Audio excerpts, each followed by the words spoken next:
এখন বাজারে যাচ্ছি আর কালকে হচ্ছে শিব চতুর্দশী, তো আমরা এখন যাচ্ছি ফল কিনতে যাচ্ছি। তো চলো দেখতে থাকো ব্লগটা, তো চলো। সো দেন দেখো আমরা এখানে এসে গেছি, ফল টল কিনে আমাদের বাজার করা কমপ্লিট, যা নেওয়ার আমাদের নেওয়া হয়ে গেছিলো। তো এখানে দেখো আমি গাড়িতে উঠে গেছি। তো hey everyone, welcome to back to my channel Sathi my স্টাইলে সবাইকে স্বাগত। সো গাইস একটা নতুন হচ্ছে ব্লগ নিয়ে চলে এসেছি। ফুল তুলতে এসেছি, এখন ভোরবেলা বাজে, পুরো ভোর একদম, আর আমরা ফুল পাচ্ছি না, জানি না কি হবে, একটা ফুল পাইনি সেরকম। আর হচ্ছে আমরা 4টের সময় উঠেছি, মানে ভয়তে এরা তো ভীতু, ভয়টা আর কোথাও যায়নি, কি আর বলবো। তো চলো দেখতে হবে কন্টিনিউ। আর আমরা ফুল পাচ্ছি না গাইস, যাই হোক। তো দেখো ওখানে ব্যাক ক্যামেরা করে দিচ্ছি।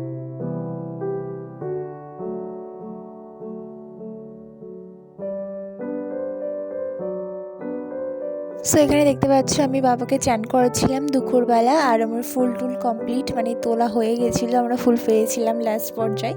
তো এখানে দেখো আমি চান করেছিলাম বাবাকে আমার ঠাকুর ঘরে, আর আমরা সন্ধ্যাবেলা যাব পুজো দিতে। তো দেন এখানে আমি হচ্ছে বেলপাতা তারপরে ফুল দিয়ে বাবাকে পুজো দিয়েছি, তারপরে হচ্ছে ফুলের মালা পরিয়ে এখানে আমি ফার্স্টে আমাদের বাড়িতে পুজো দিয়ে নিয়েছি। তো দেন তার অলরেডি। আর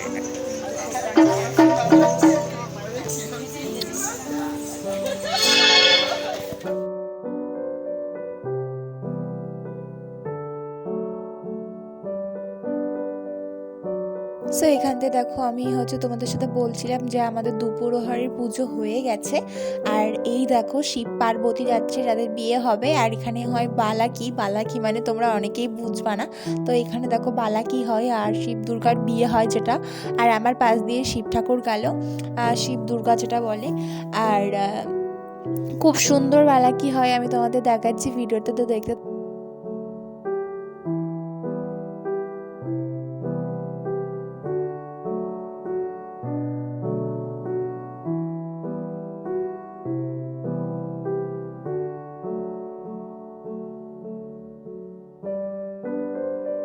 সো এখানে ওরা সবাই নাচছিল, আর হচ্ছে আমি ভিডিও করছিলাম। আর এরা দেখো শিব দুর্গা মানে শিব পার্বতী হয়েছিল এখানে, আর সবাই নাচছিল, আর খুব সুন্দরভাবে মানে যেটা বলে নাচছিল, আর বালাকি বলে না, এটাই হচ্ছিল এখানে।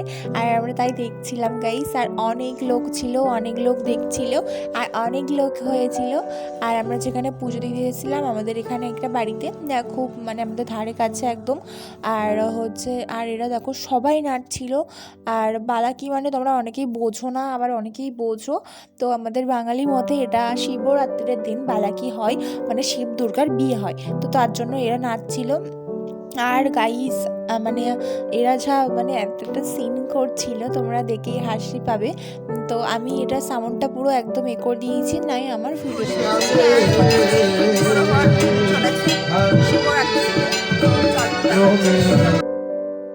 সো এখানে দেখো আমি ঠাকুরকে দেখাচ্ছিলাম, পার্বতী আর মহাদেবকে আমি দেখাচ্ছিলাম। আর এই দেখো খুব সুন্দর লাগছে, আর এখানে আমাদের ঠাকুর মশাই বসেছিল, আর ওখানে শিবলিঙ্গ ছিল, আর সেটা বেল ফুল দিয়ে ঢাকা ছিল, বোঝা যাচ্ছে না অতটাও। তো এখানে হচ্ছিল পুজো। তো দেন আমার অবস্থা ঠিক এরকম হয়ে গেছিল, মানে লাস্ট প্রহারের সময় আমার অবস্থা প্রচণ্ড ঢিলা হয়ে গেছিলো গাইস, কারণ না আমার মুখ চোখ দেখে তোমরা বুঝতে পারছো প্রচণ্ড খারাপ হয়ে গেছিলো। তো লাস্ট হোম হয়ে